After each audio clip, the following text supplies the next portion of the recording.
Bienvenue à ce nouvel épisode de La Retenue, le podcast qui traite d'éducation financière et qui vous évitera de devenir un cancre financier. Aujourd'hui, nous recevons Patrick Ranger, directeur général de Maison Belvédère, une entreprise québécoise qui se spécialise dans la construction de maisons écologiques. Nous allons découvrir en quoi consiste une maison écologique, le coût de bâtir une maison éco-énergétique et l'importance de comprendre les enjeux environnementaux et économiques reliés à votre maison. On se rejoint à La Retenue.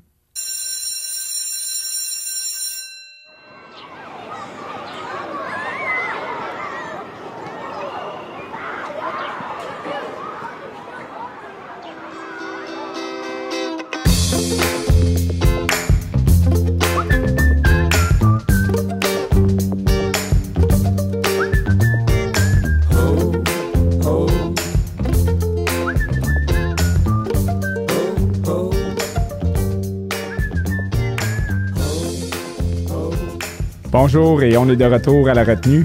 Aujourd'hui, invité spécial, Patrick Ranger. Patrick, merci d'être là. Merci pour l'invitation. Écoute, ça fait plaisir. On est content de t'avoir ici avec nous en retenue.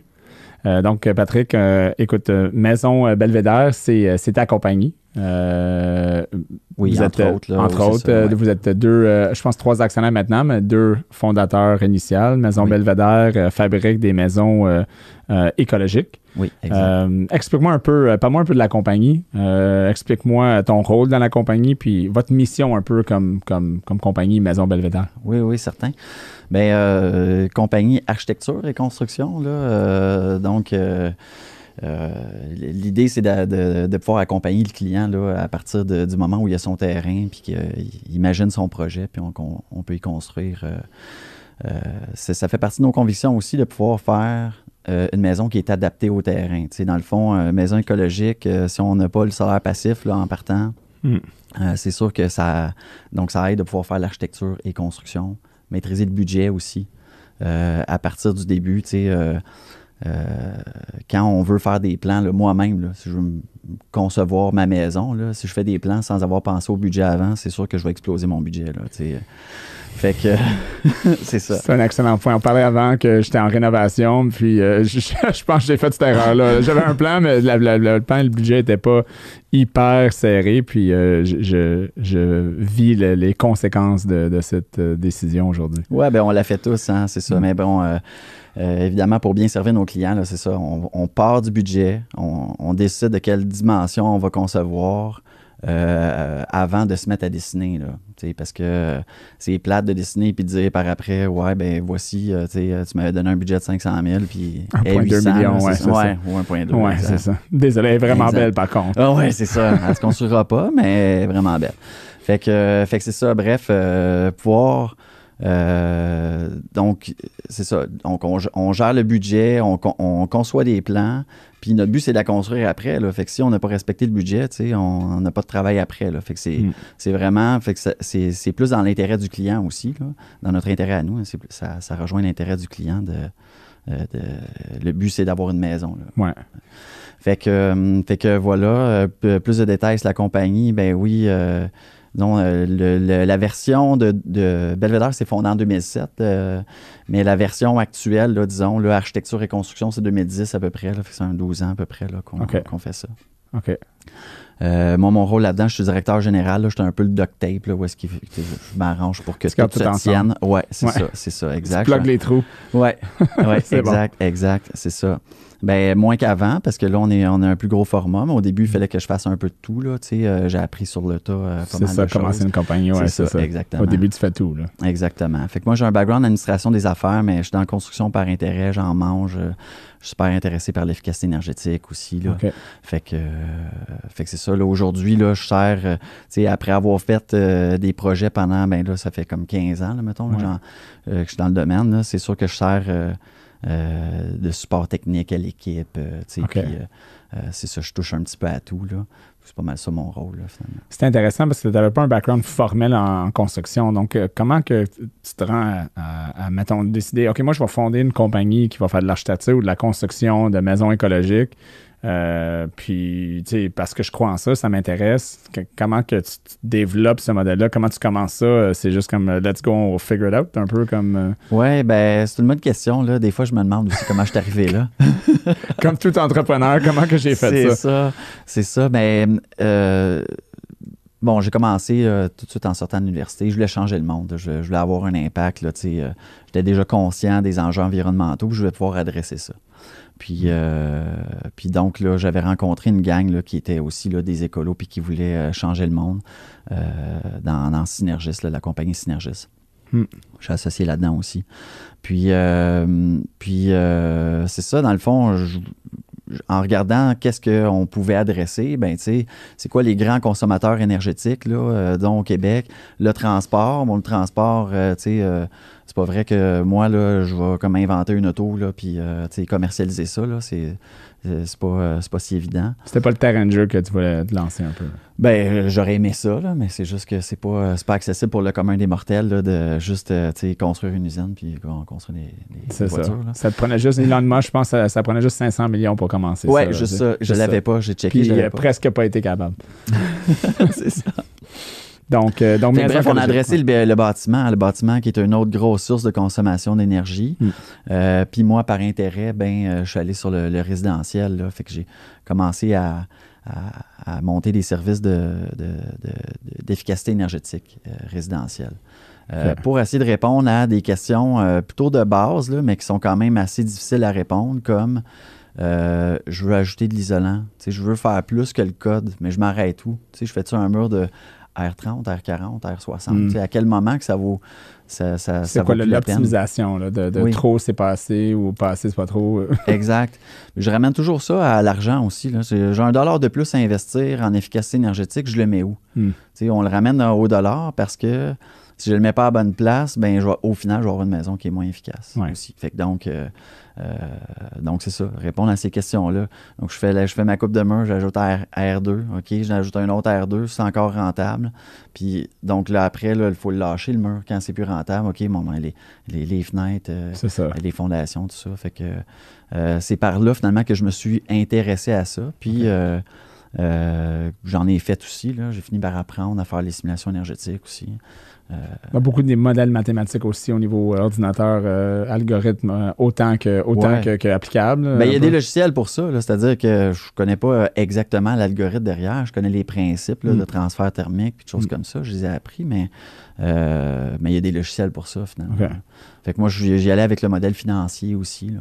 Que pour mélanger ensemble. Oui, c'est ça. Puis là, par après, je me suis associé avec un entrepreneur général, Benoît Lavigueur. Okay. C'est là qu'on a créé Belvédère pour faire vraiment architecture et efficacité énergétique et construction. Là, donc, un concept unique là, pour mettre les deux ensemble. Oui, pour mettre les deux ensemble, exact. Là, tranquillement, je me suis intéressé de plus en plus aussi même au mode de construction, puis à plus de détails de construction. Là. Quand on regarde des specs OK, j'ai un mur, il est R30, ouais, mais il est construit comment, l'étanchéité, comment elle est faite, intérieur, extérieur, puis là, finalement, c'est ça, je suis allé, j'ai passé les examens éventuellement pour être répondant de licence aussi. Là. Okay. Fait que là, finalement... Donc, c'est une optimisation, adaptation depuis 2010-2012 avec l'architecture, c'est ça? Oui, c'est ça. Mais même, j'avais commencé même 2006 là, au départ avec Synergis.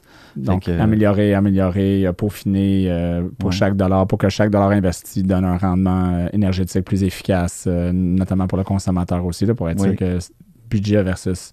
Puis éventuellement, la durabilité, là, c'est plus dur à calculer quand on regarde la durabilité des matériaux. Fait que c'est comme ça, finalement. C'est comme ça que je me suis retrouvé là. Mon objectif, c'est de contribuer à améliorer le bilan écologique du Québec. Là. Okay. Donc, avoir un impact, là, essayer d'inverser la tendance. Puis, concrètement, mais c'est ça, j'ai appris sur le tas pour... apprendre tous les détails techniques là, que ça prend. Vraiment intéressant. Donc pour Maison Belvédère, c'est partout au Québec ou est-ce que vous êtes vraiment limité à certaines régions? Est-ce que vous avez, comme mettons, quelqu'un vous appelle, écoute, moi je suis à Jonquière. Est-ce que c'est n'importe où ou c'est limité? Vous êtes limité un peu encore juste par le spread un peu de vos effectifs? Oui, on est quand même limité. Là. On a un gros territoire pour le format d'entreprise qu'on a. Là. On travaille surtout Laurentides, Lanaudière, Estrie. Quand même. Mais on en a fait des projets loin. OK. Mais, tu sais, réalistement, on n'arrive pas à offrir un aussi bon service. Là, fait que donc, on s'est concentré plus sur des régions où on a des employés qui habitent là, puis qu'on est capable d'avoir une meilleure présence sur les chantiers. Puis, Le Grand Montréal, mettons. Là. Plus difficile, j'imagine, à Montréal, des fois, parce que... on est spécialisé en maisons unifamiliales, OK. isolées, là, sans murs mitoyens. Là. OK. Fait que il y en a à Montréal. On a fait des projets d'Orval, Pointe-Claire, là, des endroits où est-ce que... Ça se fait. Oui, c'est ça.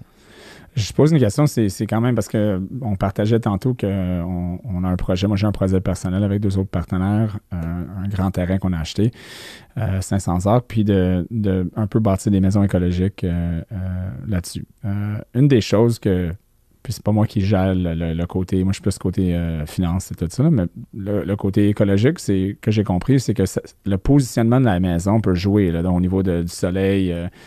Tout ça, je me pose la question, comme quand vous bâtissez une maison, mettons que quelqu'un arrive de Lorraine, il a acheté un terrain à Lorraine, qui est pas loin ici, Rosemère-Lorraine, puis on s'entend que tu peux pas tourner la maison comme tu veux, là, elle va faire face à la rue. Est-ce que ça change vos calculs? Parce que j'imagine que c'est plus difficile de construire une maison écologique dans une place où est-ce qu'il y a déjà une ville, l'urbanisme, où est-ce qu'il y a du red tape qu'on appelle assez strict, versus j'ai un terrain vraiment loin à Mont-Laurier, on peut faire qu'est-ce qu'on veut. Mais là, tu peux tourner la maison, faire face à la maison, de rendre ça plus facile. Comment que vous jouez avec ça? Bien, encore que là, tu peux faire qu'est-ce que tu veux, c'est quand même bien relatif, là, parce qu'il va quand même avoir des dimensions de l'eau, il va y avoir des orientations aussi dans les règlements d'urbanisme avec la façade. Fait que oui, puis tu sais, c'est un bon point, parce que si tu fais une rue, ben il y a un côté de la rue que ils vont avoir le sud dans la cour, puis l'autre côté, ils vont avoir le nord dans la cour. Fait que là, il faut travailler avec ça. Est-ce que la maison qui n'a pas l'orientation optimale peut pas être écologique? Bon, écologique, là, tu sais, déjà, là, c'est pas oui ou non, là. Il y a toujours un impact environnemental à construire puis à avoir une maison, là. Fait que, donc, est-ce qu'on est capable de construire une maison qui va être performante énergétiquement, même si la cour est au nord? Ben oui, c'est sûr. Okay. On va pouvoir l'adresser quand même. On va quand même faire des choix intelligents sur la fenestration. Pas venir mettre une façade 100% vitrée côté nord.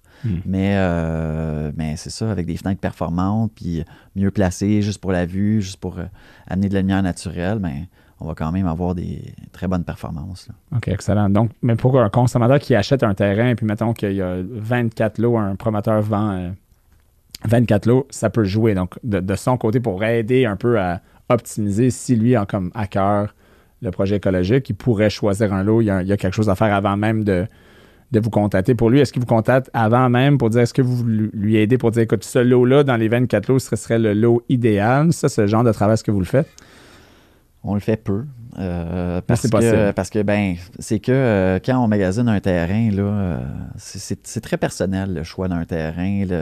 Les gens vont aller le visiter, puis dans le fond, si quelqu'un cherche, là, par exemple, là, dans les Laurentides, il y a plusieurs secteurs dans les Laurentides, il y a plein de villages.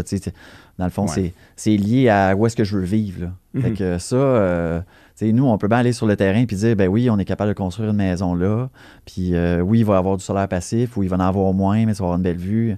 On est capable de donner un avis là-dessus, mais ça reste un choix personnel de oui, j'aime l'endroit. J'aimerais ça habiter ici. Là. Fait qu'on... En gros, ça se fait, mais le focus, l'avis que tu donnerais, c'est que tu choisis le terrain qu'on aime, puis appelle-nous, on va être capable de rendre ta maison performante puis écologique. Oui. Là. C'est pas l'enjeu. On aime ça, mais c'est pas l'enjeu principal pour nous. Là, non, c'est ça. Les seules informations qu'on va donner, c'est vérifier là, plusieurs choses. Là. Est-ce que vous êtes capable de réaliser le projet? Là? Y a-tu un cours d'eau avec une bande de protection riveraine en plein milieu du lot puis qu'on peut pas le construire? Il y a comme des choses de base, des informations de base qu'on va donner. Là, mais oui, effectivement, pas mal tous les terrains, on peut construire dessus. Là. OK, parfait.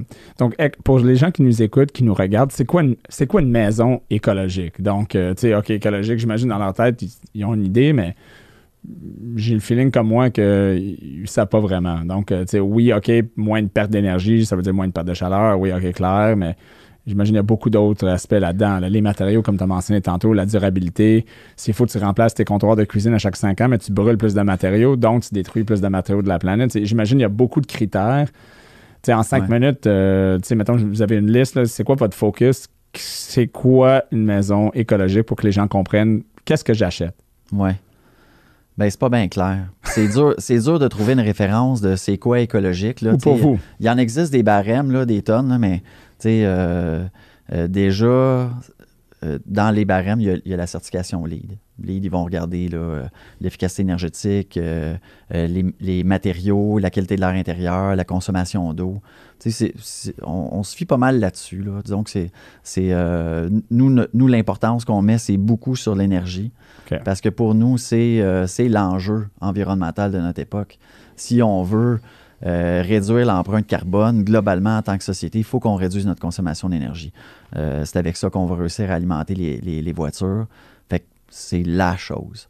Mais en même temps aussi, si on regarde le cycle de vie complet de la maison, son empreinte, bien là, on va regarder l'empreinte carbone de la maison en entier. Puis il y a certains matériaux qui consomment plus que d'autres. Fait que une maison construite totalement en béton, ben son empreinte carbone, c'est impressionnant comment elle va être importante. Fait que, on construit en ossature bois, on choisit des matériaux qui sont préférables pour l'environnement. OK. Mais qu'est-ce qui est préférable pour l'environnement? Pourquoi? C'est ça, c'est leur empreinte carbone du bois, en fait. Là. Donc, c'est un arbre qui est poussé, puis le bois est constitué surtout de carbone. Puis donc, on va l'emprisonner dans la maison, puis il va rester là longtemps, donc il ne sera pas dans l'air. Puis, donc, dans un monde idéal, ce qui se passe, l'arbre a été coupé, il y en a un autre qui va pousser puis qui va capter du carbone dans l'atmosphère. Renouvelable. À l'inverse, si on construit en ossature béton ou en ossature d'acier, bien là, on va avoir brûlé des combustibles fossiles ou des combustibles X là, pour pouvoir produire le ciment ou faire fondre l'acier. Puis, donc, on va dégager du carbone dans l'air. Fait que, un versus l'autre, ça, c'est comme l'évidence. Là. Ouais. Le bois, c'est préférable à ces matériaux-là, au béton ou à l'acier pour l'environnement. Donc, ça, c'est un exemple, le bois. Puis après ça, il y a la perte d'énergie. Donc, dans la perte d'énergie, j'imagine, c'est les fenêtres, le scellant, l'isolation. Décris-nous un peu comment ça fonctionne. La plupart des gens viennent nous voir puis ils nous disent c'est quoi votre coupe de mur. Là? Puis là, je leur dis poliment, c'est pas la bonne question à poser. Parce que c'est pas si dur que ça de faire une coupe de mur qui est plutôt performante. Puis le minimum du code qui est à R24, il est quand même pas si mal. Une maison là, typique, un bungalow, là, un étage sous-sol, la perte de chaleur, ça va être à peu près 10% les murs. Fait que c'est pour ça que c'est pas nécessairement la bonne question. Si on regarde par rapport au code, là, ça va être mieux d'aller isoler davantage au code les fondations parce qu'il y a beaucoup de perte de chaleur là. Puis, tu as mentionné les fenêtres, c'est souvent 40-50% de perte de chaleur par les fenêtres. Ça prend des fenêtres plus performantes. Ouais. Puis, l'autre chose, c'est l'étanchéité. Il n'y a pas tant de coût à construire plus étanche, à avoir le port air, en fait. Là, donc, réduire les infiltrations d'air. Il y a énormément de perte de chaleur par là. On peut aller sauver un 10-15% en faisant une maison plus étanche. Ah ouais. OK. Donc, quand on veut limiter comment tu l'as dit, limiter les transferts d'air, c'est ça? Les fuites d'air. Les fuites d'air. Donc, fuite d'air, comme une fuite d'air, c'est un crack dans la fenêtre. C'est quoi une fuite d'air, par exemple? Quelqu'un qui pourrait identifier comme... Qu'est-ce que tu veux dire, une fuite d'air? J'ai une fenêtre ouverte, fermée. Quand j'ouvre la porte, il y a trop de chaleur qui sort. Donc, il faudrait que je construise ma maison de façon stratégique pour que je ne perde pas trop de chaleur quand on à la base, sort. C'est plus son étanchéité, là. En fait, ce qui empêche l'air de fuir, là, dans la plupart des maisons, là, dans le mode de construction actuel, là, c'est un pare vapeur qui est en général un plastique, un polythène, là, donc qui est fixé là, sur l'ossature de bois à l'intérieur. Puis là, on va aller sceller ça sur les cadres de fenêtres, puis sceller ça en haut et en bas pour réduire les fuites d'air. Puis souvent, c'est ça qui est négligé, en fait. C'est que le pare vapeur est fixé, mais tout le monde le perce. L'électricien le perce pour pouvoir passer des fils électriques, le plombier pour des tuyaux à certains endroits. Il ne sera pas scellé haut, au bas, sur les cadres de fenêtre. Fait que donc, C'est pas c'est pas un endroit en particulier, c'est juste que... Des pratiques qui font qu'il y a des pertes ici et là. Oui, c'est ça. OK, intéressant. Ça peut faire une très grosse différence. Là. Dans le fond, les fuites d'air vont être mesurés par infiltrométrie. Il y a comme une espèce de gros ventilateur qui est mis dans la porte d'entrée, puis on fait sortir de l'air. Puis l'appareil est là pour mesurer. Pour voir si vous l'avez bien fait ou si c'est efficace. C'est ça. Puis là, on mesure en changement d'air à l'heure. Donc, combien de fois en une heure le volume d'air total de la maison va être remplacé.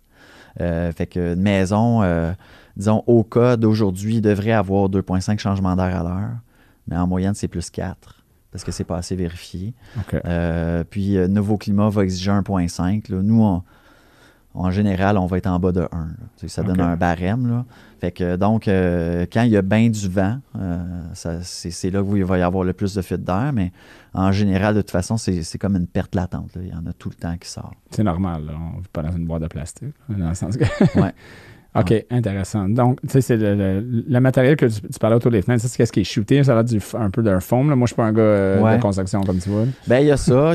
C'est sûr, quand on fixe la fenêtre, il y a des cales. Là. Fait que là, il y a un interstice autour qui va être rempli avec de l'uréthane. Okay. Mais le pare-vapeur lui-même, le plastique, lui, il va aller comme... il va être coupé. Il va être en arrière de ça? Mais il faut qu'il soit scellé sur l'ossature de bois. Là. Okay. Nous, ce qu'on appelle... ce qu'on utilise, c'est un scellant acoustique. Okay. C'est une espèce... Nos charpentiers appellent ça...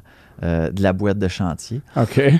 C'est quelque chose qui est vraiment gommant. Là, si tu as ça sur les doigts, là, c'est ça. Ça gosse. Oui, pas mal. Donc là, ça, c'est fixé sur l'ossature de bois.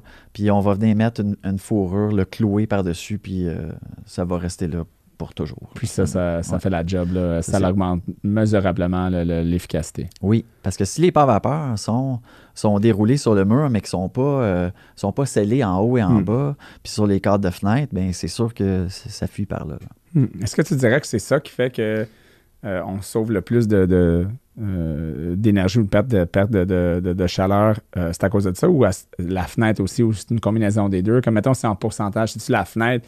Mettons, si tu choisis une fenêtre qui est haut de gamme, c'est-tu ça qui va me sauver beaucoup plus, ou est-ce que c'est non, tu pourrais avoir une fenêtre qui est de bonne qualité, ou est-ce que tu payes le quart du prix, mais le travail autour, c'est qu'est-ce qui sauve le plus, ou une combinaison? C'est quoi la réponse?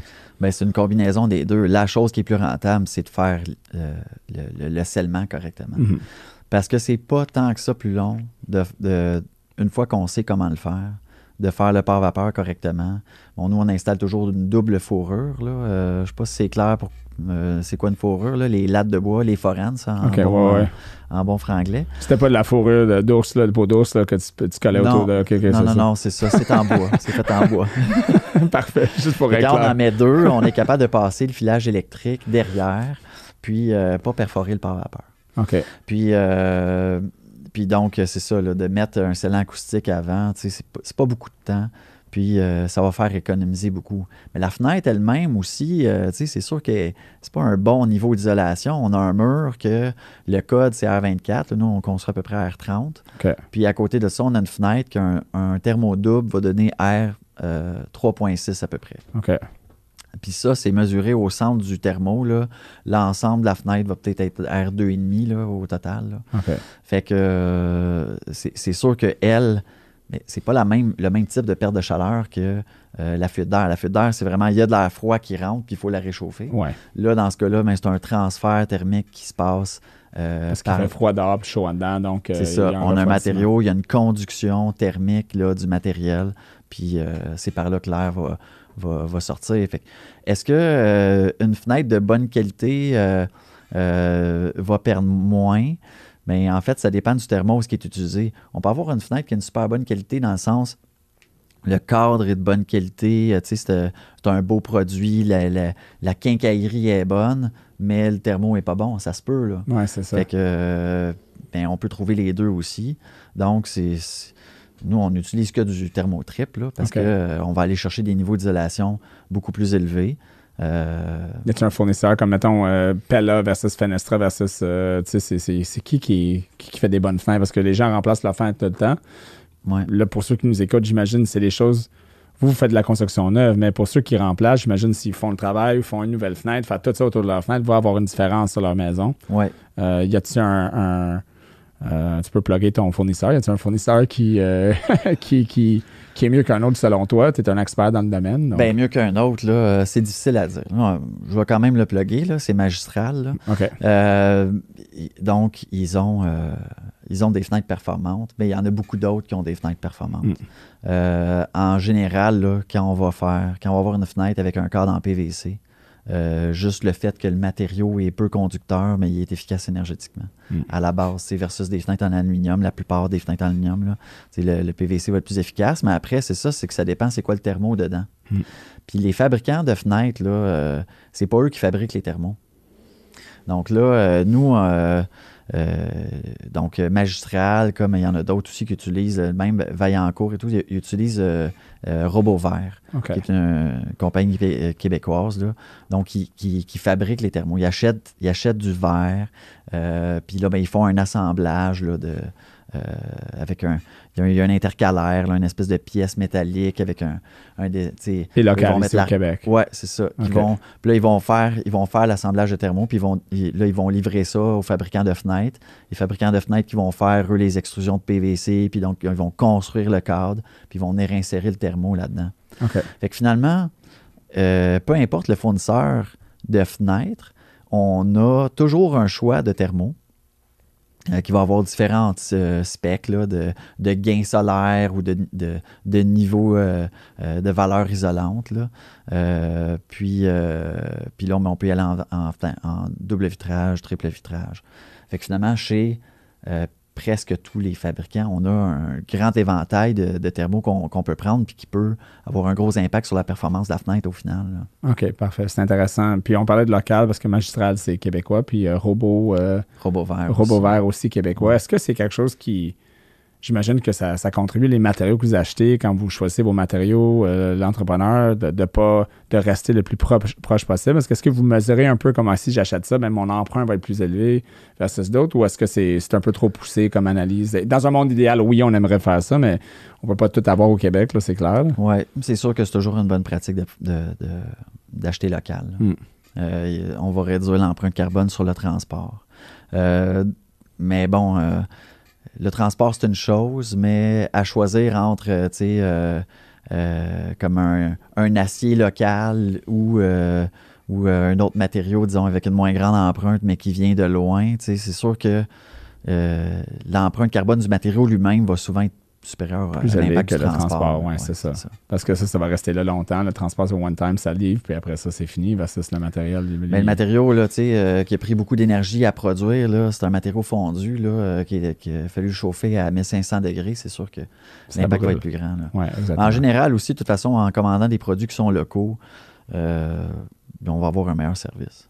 Oui, c'est ça, exactement. Et aider l'économie locale, l'économie du Québec. Donc, c'est toujours un positif. Si on regarde les fenêtres encore, là, le produit, là, disons, le plus performant à peu près qui est disponible, là, qu'on peut trouver sur des fenêtres, ça va être Inline Fiberglass, mais c'est fabriqué aux États-Unis. Fait que donc, on comprend que s'il y a une pièce à remplacer, c'est pas le même service que Magistral à Blainville. Oui, non, c'est ça. Ça fait partie un peu de l'enjeu. Ouais. Parlons un peu, écoute, les taux ont augmenté, l'inflation... On s'en va un peu plus dans les chiffres. Donc, je pense que notre équipe, quand ils ont appelé, ils ont dit que Patrick, c'est le gars de chiffres. Donc, Mais là, j'avais peur que tu parles des taux. Je pense que je vais y aller. Non, okay. non. Okay. Non, c'est juste un fait que les coûts des fonds, ouais. Naturellement, c'est les coûts des fonds augmentent, mais le coût d'acquisition d'une propriété augmente. Ouais. Pas nécessairement à cause que le prix a augmenté. Dans ce cas-ci, probablement, dans les dernières années, ça a augmenté, mais pas relié au taux d'intérêt. En fait, il y a une corrélation indirecte. Mais parlons un peu des coûts de construction d'une maison écologique. C'est sûr que les gens disent « Ah, c'est bien beau, mais tu sais, à prix égal, c'est sûr que je vais choisir une maison écologique. » On parlait tantôt qu'on n'est pas certain combien de maisons au Québec sont écologiques. 1 sur 10, peut-être, si on est généreux. Donc, on va se le dire, il y a 90% probablement des maisons qui ne sont pas là-dedans. Bon. Est-ce que ça coûte plus cher, c'est ça la question, construire une maison écologique? Oui. Là encore, on va revenir à c'est quoi une maison écologique. Oui. Mais oui, ça coûte plus cher, c'est sûr. C'est sûr. On paye pour qu'est-ce qu'on a, là, finalement. Oui. Ou on a ce qu'on mérite. peut-être. Exactement. C'est un excellent point. On a ce qu'on mérite, exact. Ouais, Donc, exact. on Si parle on de quoi? veut moins 10 cher possible, 15, 25, 2 fois le prix. Ouais. On va parler d'argent, puis je vais vous donner une opinion par rapport aussi là-dessus, parce que il y a tellement de compagnies qui disent oui, ça coûte plus cher. Comme tu as dit, ben, on paye pour qu'est-ce qu'on a. Exact. C'est vrai, absolument. Mais je pense que ça enlève un peu ça minimise un peu l'importance de penser un peu à la planète et l'écologie quand on parle toujours de l'argent. Il y a toujours cet argument-là. En fait, je ne veux pas aller là encore. Ouais. Explique-moi c'est quoi le coût en général, puis on ira dans l'argent après pour changer le contexte un peu. Oui, c'est ça. Puis le sacrifice pour la planète. Oui, exact. Mais si on regarde juste l'argent, si on veut juste adresser l'efficacité énergétique seulement, là, ça, il y a déjà... Transition énergétique Québec, là, anciennement l'Agence d'efficacité énergétique, eux autres, pour les maisons Nouveau Climat, là, ils ont chiffré ça à peu près. Cohabitation a fait ça aussi là, pour les maisons LEED. C'est pas beaucoup, là, juste un petit peu plus d'isolant, puis des fenêtres à thermotripe, puis des meilleurs scellements. On va peut-être être à 3% plus cher. Okay. 10, 15, 20 000 pour une maison, là, si on s'est gâté, là, c'est pas là qui est... fait que là, est-ce que c'est une maison écologique juste parce qu'on l'a mis, parce qu'elle est mieux isolée? Fait que là, si on veut aller plus loin, qu'on veut des matériaux durables, on va remplacer, disons, la toiture de bardeau par toiture de tôle. Fait qu'au lieu de la remplacer à tous les 20 ans, mettons, ça va être remplacé à tous les 60, ou je sais pas. Là. Ou en bois, tu peux avoir des toits en bois aussi. Je pense que c'est... Ouais, peut-être. Pas moi, j'ai très un toit commun. en pin... c'est en pain de l'Ouest. Moi, je ne suis pas en construction, mais c'est une garantie de 60 ans. Là. C'est épais de même. Là. C'est des lattes de pain un par-dessus l'autre. Là. C'est très, très, très lourd. Il fallait régler les trusses là, pour supporter le poids. Puis c'est du bulletproof, là, dans le sens que... C'est intéressant. En tout cas, c'est sûr que le bois a un empreinte carbone inférieur au bardeau d'asphalte. Puis si c'est durable en plus. Mais en tout cas, fait que c'est un peu ça, finalement. Puis c'est un bon exemple, qu'est-ce que tu dis? Parce que là, tu parles de pain. Puis, tu sais, dans le fond, là, quand on va se mettre à choisir des matériaux de finition comme ça, là, on va regarder, mettons, le revêtement extérieur. Les matériaux de finition... tu peux avoir des produits des fois à 3 piastres le pied carré puis d'autres à 30. Là. Fait que la grosse question, c'est est-ce que tu as choisi ta toiture de pin parce que c'était écologique? Ça l'est plus, mais la raison première, c'est probablement pas ça. Fait que quand on rentre dans les finitions intérieures puis qu'on veut avoir plus de durabilité, là, on parlait d'un comptoir peut-être ou des caissons en mélamine, mais tu sais, c'est vraiment un choix esthétique. Là. On le voit, là, c'est différent de ce qui est caché dans le mur. Ouais. Fait que la décision n'est pas juste cérébrale. Là, c'est vraiment est-ce que j'aime le produit? Ouais, c'est ça. C'est là qu'il y a le surcoût en général. Ouais. Pas mal plus. Capable de construire une maison très écologique. En fait, ça rentre dans la question. Moi, je vais vivre là pour 10, 15, 20 ans. Les gens devraient vivre plus longtemps à leur place. Là, déjà là, ça aiderait. Mais on est-tu capable de bâtir quelque chose vraiment que je vais vraiment aimer tout en restant écologique à l'intérieur d'un budget qui est, mettons, respectable? Oui. Mais tu sais, en économie, là, on utilise beaucoup le terme « toute chose étant égale par ailleurs ». Fait que donc, si tu as une maison standard, mettons, puis une maison écologique, puis on va dire que les finitions intérieures sont identiques dans les deux cas. Ouais. Puis là, on veut faire une maison écologique, puis on fait la base. Okay? Le minimum pour dire « OK, c'est écologique », si toutes les maisons au Québec étaient construites comme ça, on aurait vraiment beaucoup d'économies d'énergie, puis on serait capable d'alimenter... Juste à la base. Ah oui, c'est ça. Fait que là, on parle de 2-3% à la base, là, comme disait tantôt le coût additionnel. Oui, ben, tu sais, si on veut aller un petit peu plus loin, là, puis on va dire que ça va être à peu près 10%. Là. OK. Fait que donc, on a utilisé aussi des matériaux qui sont plus durables. OK, on va avoir utilisé des matériaux aussi faibles, composés organiques volatiles. Fait que, donc, moins dans les cols. Donc, une qualité de l'air intérieur meilleure. Là. Bon, c'est des choix de peinture, des choix de certains produits de finition, les caissons. Mettons 10%. Là. Okay. On a une maison qui est plus durable, elle consomme moins d'eau, consomme moins d'énergie, la qualité de l'air est meilleure.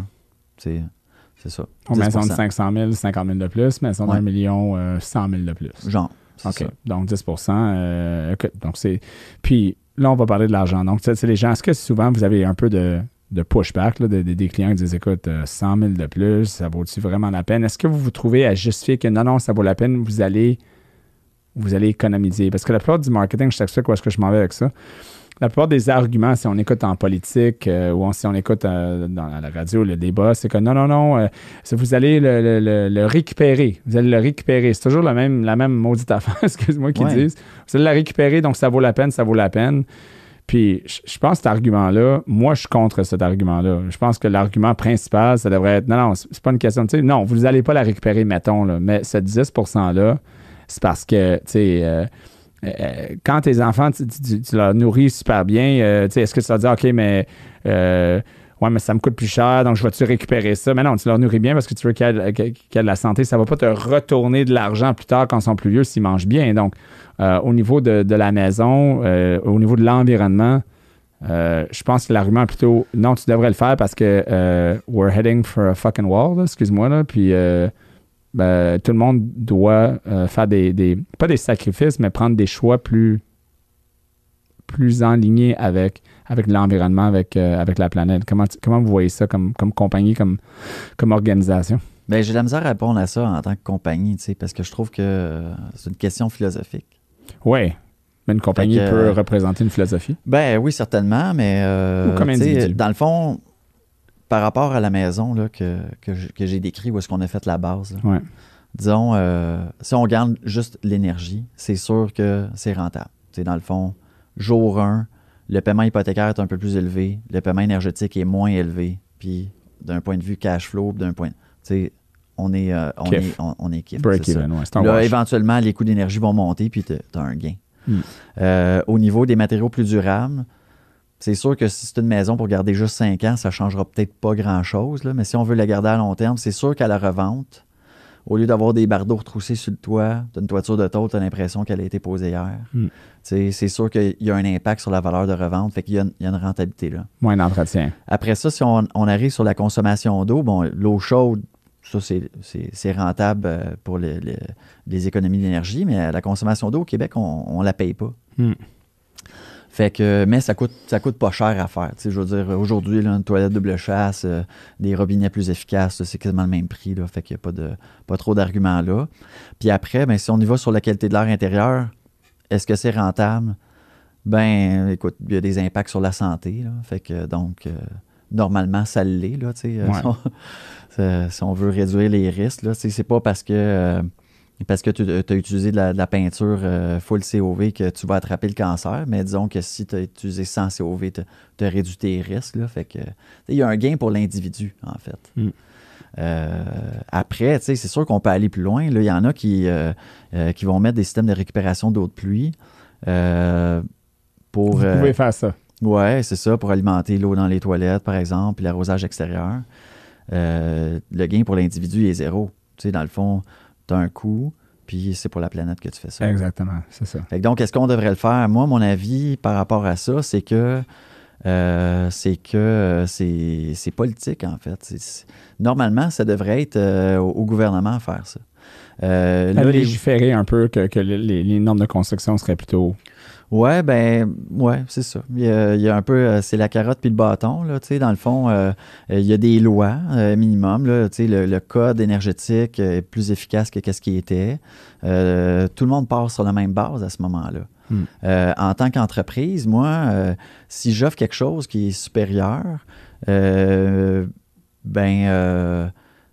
faut que je réussisse à convaincre les gens de le prendre. Mais dans le fond, si on veut, en tant que société, pouvoir réduire notre impact écologique, là, réduire nos émissions de carbone, ça va prendre plus que de la volonté individuelle. Fait que donc, le virage, à mon avis, doit être politique. Puis là, il y en a une partie, là, on voit qu'est-ce qui se fait. Bon, il y a des subventions pour les rénovations, là, il y a beaucoup des nouvelles subventions, entre autres, pour les thermopompes de climat froid, là, qui a un très gros impact sur la consommation d'énergie. Hydro-Québec qui pousse aussi pour le tarif dynamique là, pour réduire la consommation en période de pointe. Fait qu'il y a des incitatifs qui sont là. Ça, c'est la carotte. T'sais. Dans le fond, on donne des incitatifs financiers pour que les gens bougent, puis ça semble fonctionner. Là. Je ne connais pas les statistiques là-dedans, mais en tout cas, ça bouge, là. As-tu de la misère à convaincre de votre côté? Parce que vous parlez de c'est une question politique, mais de votre côté, oui, vous devez convaincre les gens, mais du côté politique, c'est la même chose. Ils doivent convaincre les gens parce qu'un politicien qui doit être élu doit convaincre les gens que non, c'est une bonne idée de faire ça. Donc, on dit que sinon, c'est pas individuel, mais en fait, oui, c'est individuel parce que le politicien a besoin de beaucoup d'individus qui sont d'accord avec ce point-là pour voter pour lui, pour qu'il puisse mettre en place des lois ou légiférer en conséquence. Donc, en réalité, c'est toute une question de convaincre une masse de personnes. Donc, de votre côté, à cause que vous êtes sur le terrain, trouvez-vous que la conversation est assez facile, que souvent les gens, quand ils sont informés puis comprennent un peu le big picture, que ah ouais, OK, c'est que c'est un peu plus que, écoute, si on donnait de l'éducation puis on poussait cette idée-là beaucoup plus, ce serait plus facile. Ou non, vraiment, vous vous trouvez à vraiment être comme, OK, aujourd'hui, il faut que je convainque 6 personnes que ça vaut la peine. Comment vous voyez ça? Bien, c'est pas vraiment notre rôle de convaincre. Nous, on est là pour offrir la solution de ceux qui sont informés puis qui sont convaincus. En tant qu'entreprise, là, même si ça nous fait plaisir de partager nos connaissances, il y a des organismes que leur rôle, c'est de donner de l'information. Là. Ouais. Fait que... mais c'est une bonne question. Puis moi, mon impression, là, c'est que on peut pas être contre la vertu. Puis il y en a beaucoup des gens qui sont prêts à bouger puis qui veulle avoir du plus écologique. Puis l'offre, elle est là, elle se structure tranquillement, mais on n'est pas complètement là. Le domaine de la construction, c'est quand même très conventionnel, puis c'est long à faire bouger. Là. Gros bateau. Gros bateau, beaucoup de gens convaincre, c'est quand même c'est beaucoup de connaissances à acquérir. Là. Fait que c'est long à faire bouger. Ouais. Donc, des fois, ça peut prendre du temps. Mais c'est sûr que n'importe quel changement au niveau politique ou culturel ou dans ce cas-ci, de la planète au complet, là, ça peut prendre plus que quelques conversations. Oui, c'est ça. Puis même si on met une loi, mais là, éventuellement, il va falloir que les entrepreneurs suivent. Là. Fait que, tu sais, c'est beaucoup de travail quand même, là, d'éducation. Puis, ouais. L'autre côté de la médaille, c'est les politiciens, il y a toujours une discussion par rapport à ça. Ben ouais, mais ça, c'est beau là, pour les gens qui ont de l'argent, qui sont capables de se le permettre. Mais quelqu'un qui a besoin d'un toit, là, qui a besoin de vivre, mais il ne peut pas se permettre ça. Encore là, ça rentre dans le politique parce qu'on pourrait subventionner ceux qui ont moins les moyens pour être capables de le faire. Ça reste dans le politique. Après, se dire, ouais, mais c'est ça, on subventionne eux autres, cet argent-là pour aller ailleurs. C'est toujours le même débat. Comment que tu vois, tu es dans ce domaine-là depuis, mettons, 10 ans, dans les 10 dernières années, avec les COP, chaque année. Ouais. Est-ce que vous voyez que la conversation évolue, on a de l'avancement comme société, comme gouvernement, et dans ce domaine-là, ou est-ce que c'est quand même un peu c'est lent, comme ouais. Pas de tortue ou saut de lapin? Mon dernier invité, on parlait de ça.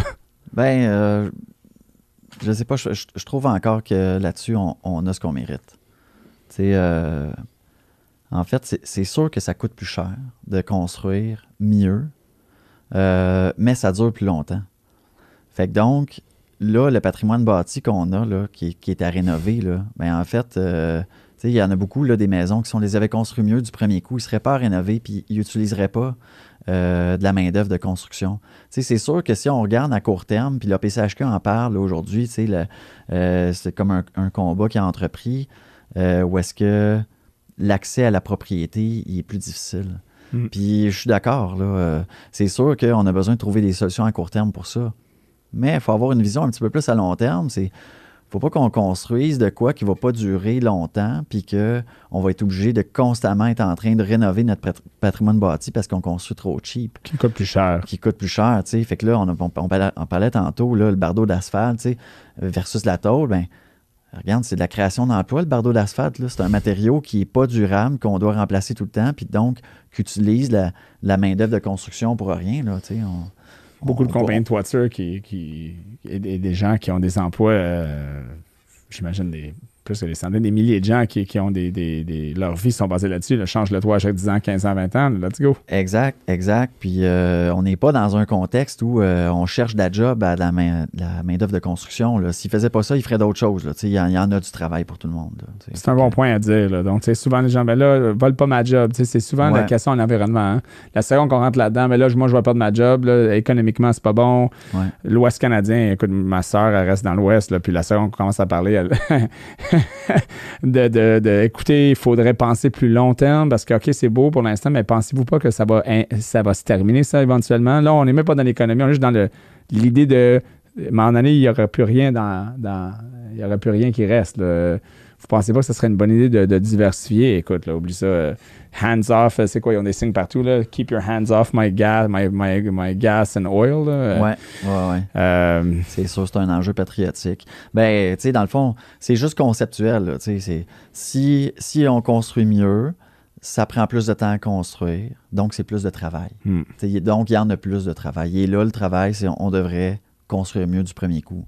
Mais bon, ça ne répond pas aux enjeux de pénurie de logement actuels à court terme.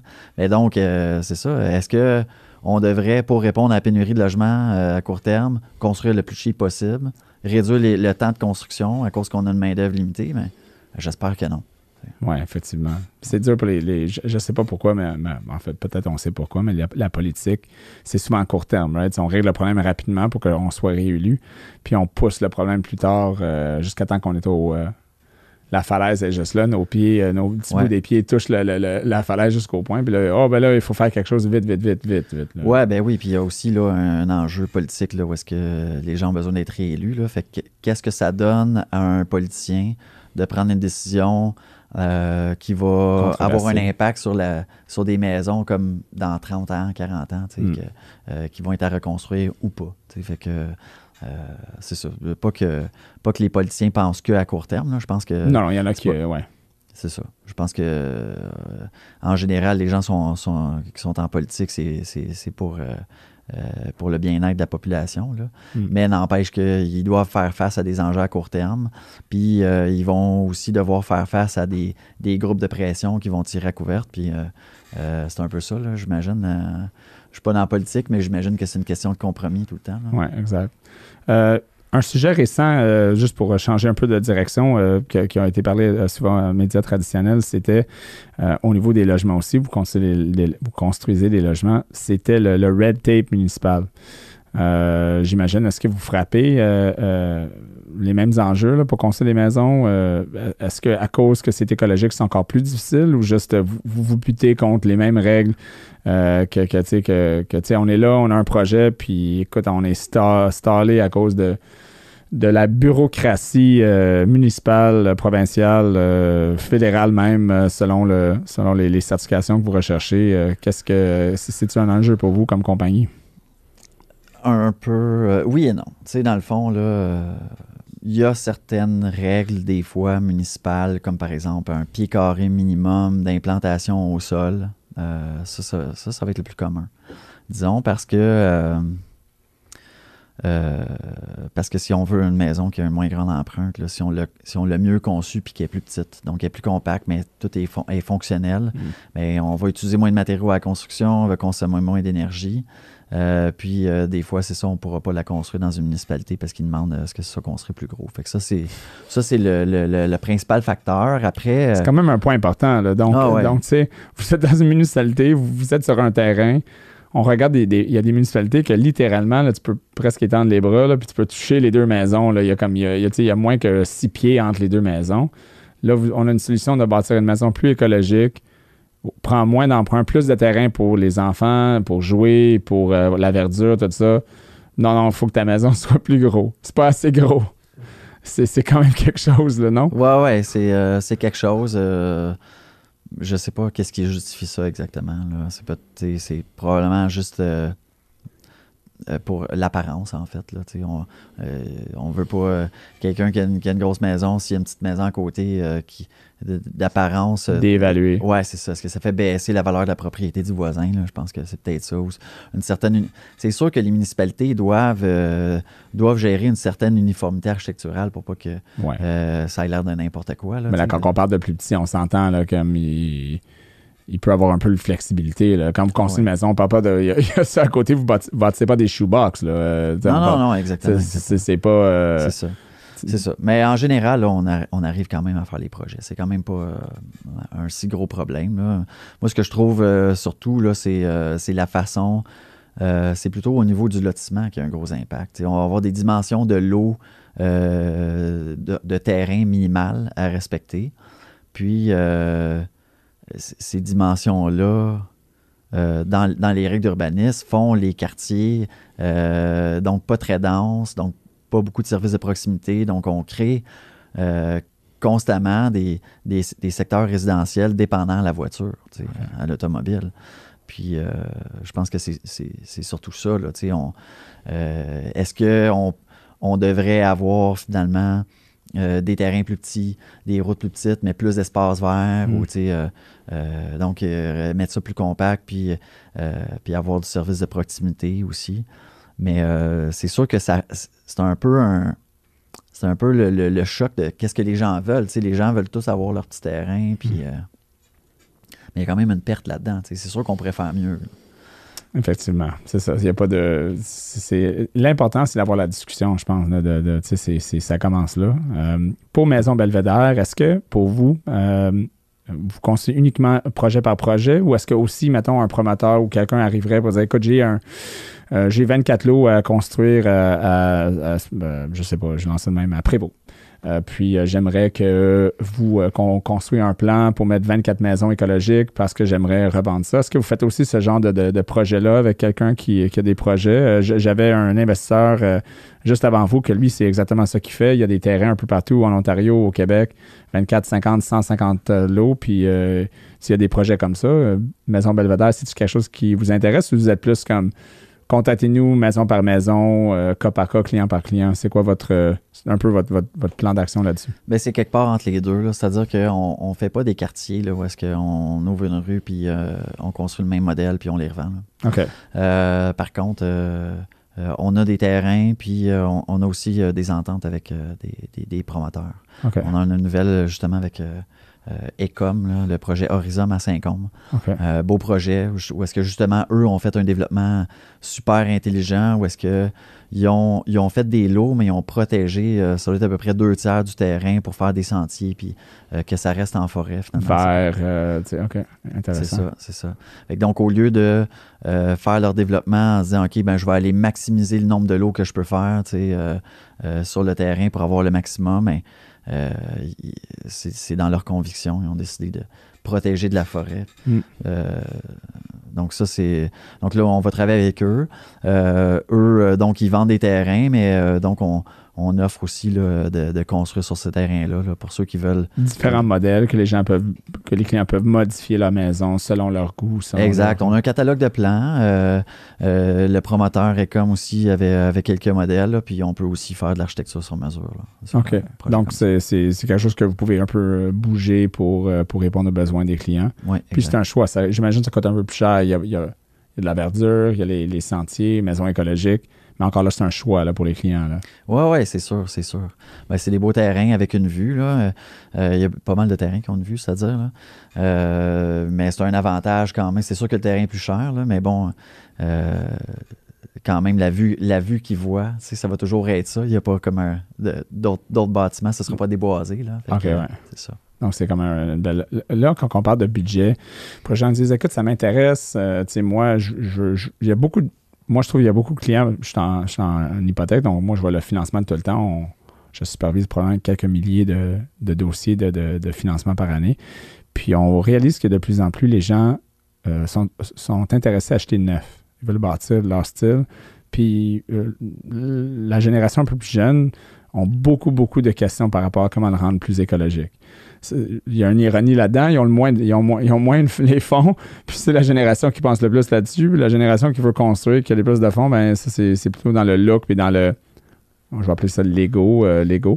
Mais bref, quand on parle de mettre une maison écologique en place, mettons une maison standard, gamme de prix aujourd'hui, là, avec les augmentations des coûts matériaux, tout ça, qu'on a vécu durant la pandémie, hypothèque à côté, un coût pour bâtir une maison relativement standard, c'est ça, je sais que standard, c'est quoi? On parle de quoi, là, à peu près, là, pour ces gens-là? Oui, standard, c'est quoi? Exact. Ouais, je sais que c'est dur, là, mais... ça dépend du format, là, tu sais. Je dirais, là, que le minimum... le minimum terrain-maison, famille de 4, fait que ça veut dire avec 2 enfants, 3 chambres, là. Ouais, c'est ça. Je dirais là que 500 000, là, peut-être. 500 000 minimum, puis là, ça peut aller selon qu'est-ce qu'ils veulent. Ouais, c'est ça. Ben, c'est probablement impossible de faire pour moins que 500 000. Ça dépend beaucoup du coût du terrain, de ce qu'il va y avoir à faire comme travail sur le terrain aussi, là. Mais 500, c'était c'était juste la maison, là. Non, tout, là. OK, t'incluais le coût du terrain. Ouais, le coût du terrain, ça coût dépend, des infras. Ouais, ben, si t'es à Lorraine, tu commences à 800 000 pour le terrain, donc ouais, t'es en arrière un peu. Là. Ouais. Donc, ça dépend du terrain, c'est sûr. Ça dépend du terrain. Exactement. Mais donc, tu sais, donc 500 000, normalement, oublions le terrain pour l'instant, parce que, mettons, les gens vont rechercher leur terrain avant de vous appeler. Ouais. Le coût de construction, là. Ouais. OK, fait que, mettons, là, notre maison, 4 chambres, là, la moins chère, là, je dirais, c'est à peu près 325, là. Plus taxes. Plus taxes, oui. Quand même assez raisonnable. Ouais. C'est ce que vous avez vu que ça a augmenté. Est-ce que ça a augmenté mesurablement durant la pandémie à cause des matériaux ou est-ce que vous avez été capable de quand même contrôler les coûts? On n'a absolument pas été capable de contrôler les coûts. C'est une bonne réponse, c'est la réalité. Oui, la réalité, là, c'est que dans toute la chaîne, là, c'est les fabricants qui ont profité de ça. Parce qu'eux autres, ils vendaient tout. Fait que là, ils augmentaient les prix, puis ils vendaient encore tout, puis ils augmentaient les prix, puis ils vendaient encore tout. Fait que c'est ça. Nous, on travaille à prix fixe, hein, fait qu'on l'a eu un peu dans les dents. Il fallait... là, il a fallu qu'on ajuste nos clauses de contrat pour se protéger. Puis là, ben, finalement, c'est nos acheteurs de maison aussi qui en ont gobé une partie, là. Fait que au final... c'est ça, les prix ont augmenté progressivement pendant dans les 2 dernières années, là. Puis au total, je sais pas, ça a monté de combien? Probablement 50 %. Là. C'est quand même incroyable. Ouais, c'est incroyable. Une maison qui était 200 000 est rendue 300 000. C'est pas mal ça. Là, on voit que ça recommence à redescendre. Puis on voit que on va probablement pouvoir recommencer à négocier avec nos fournisseurs. Ouais. Parce qu'avant, on ne pouvait pas négocier, là, tu sais, c'est comme... Prends-les ou je vais le vendre ailleurs. Exact. On commandait des fenêtres, tu sais, puis ils nous disaient, c'est 6 mois de délai. OK, c'est ça. On ne va pas négocier le prix avec quelqu'un comme ça, tu sais, il vend toute sa production, tu sais. C'est ça. Fait que... mais là, on redevient dans un marché compétitif, là. Avec les hausses de taux d'intérêt, il y a eu des baisses de mise en chantier. Vous le sentez quand même. Oui, on a déjà baissé nos prix là, avec les estimés, là, peut-être 10 %. Puis on s'attend à ce que ça baisse encore au cours de l'hiver. Tu sais, dans le fond, là, les mises en chantier ont baissé, mais il y a encore beaucoup de chantiers en cours. Fait que il y a encore beaucoup de demandes pour les produits, mais ça baisse. Puis tu sais, on s'attend à ce qu'au cours de l'hiver, là, que les prix redescendent. Là. Ça, c'est-tu encourageant ou inquiétant pour vous, les deux, en même temps? Que les prix descendent? Oui. En fait, parce que les prix descendent à cause qu'il y a moins de demande. Hein, donc, mais moins de demande veut aussi dire moins de demande. Donc, d'un côté, c'est bon parce que les prix baissent, vous pouvez baisser vos prix, puis il va y avoir plus un appétit pour acheter. Mais de l'autre côté, ben les prix baissent parce qu'il y a moins d'appétit pour acheter. Donc, tu sais, c'est un peu un double-edged sword, là, comme on dit. Là, comme, que, en termes de vente, de pré-vente ou de qu'est-ce qui se passe, est-ce que vous sentez qu'il y a vraiment des baisses ou c'est quand même pas pire? Non, il y a une baisse. C'est sûr. Là. Si on regarde juste au niveau de nos ventes, ben c'est pas la première fois qu'on voit comme des cycles économiques. Là.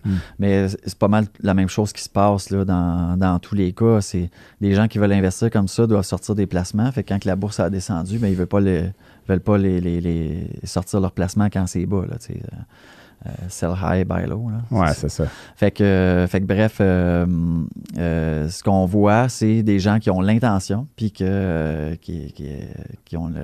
Ils se préparent. Ils patientent, tu sais. OK. Ouais. Donc, c'est un peu comme nous. J'ai jamais eu autant de gens préqualifiés qui sont « OK, je suis prêt, mais j'attends pour voir quand est-ce que je vais sauter. » Moi, qu'est-ce que j'ai peur, c'est qu'ils vont tous sauter en même temps, puis ça va créer un autre mini-bulle. Ça, c'est une autre affaire que je pense que le gouverneur de la Banque du Canada avait parlé de. Puis un des risques, c'est que quand les taux commencent à baisser, mettons la récession va arriver, tout le monde est pas mal d'accord qu'éventuellement on va frapper une récession. Mais si ça baisse trop rapidement, ben il va y avoir, au niveau de l'immobilier surtout, il va dire OK, là c'est le temps, puis là il va y avoir un saut, puis là ça va, encore une fois, on va vivre un mini comme crise de logement, mini-bulle de propriété, que déjà on a un immense problème de livrer des logements au Canada. Donc là, exactement. C'est un enjeu majeur. Exactement. C'est, dans le fond, là, on a un ralentissement des mises en chantier. Je ne sais pas, autour de 40%, là, les derniers rapports que j'ai vus. Mais il manque de logements. Le besoin est encore là. Fait que là, si on baisse les mises en chantier, le besoin va être encore plus grand. Là. Avec l'immigration qui est encore des plans d'immigration canadiens, puis même avec le gouvernement actuel, le plan d'immigration est encore quand même assez vigoureux. Là. C'est moins que d'autres partis, mais quand même, c'est pas rien. Là. Donc, ces gens-là arrivent, resteront pas dans la rue. Là. Il faut qu'ils restent quelque part. Ben, puis ça, c'est la limite de contrôler l'économie avec, je sais pas si j'imagine qu'il n'y a pas d'autre façon, mais on augmente les taux d'intérêt, puis donc on affecte la construction. C'est sûr qu'on a besoin de rétablir l'équilibre là, de l'offre et de la demande dans les matériaux. Là. Mais c'est ça, là, on est en train de mettre sur le break. On met le break sur une industrie dont on a vraiment besoin. Là, en termes de logement. Fait que, c'est ça. Il n'y a rien qui est simple. Rien qui est simple. Très, très compliqué, mais c'est pour ça qu'il faut en discuter pour voir trouver des solutions, penser différemment. Maison Belvédère, une compagnie qui construit des maisons au Québec, québécois, écologiques. Je te laisse le mot de la fin si tu aimerais compléter avec une citation inspirante. Ah, Seigneur. De la pression. Il aurait fallu que je la prépare. Est-ce que vous avez une mission? C'est quoi votre mission Belvédère?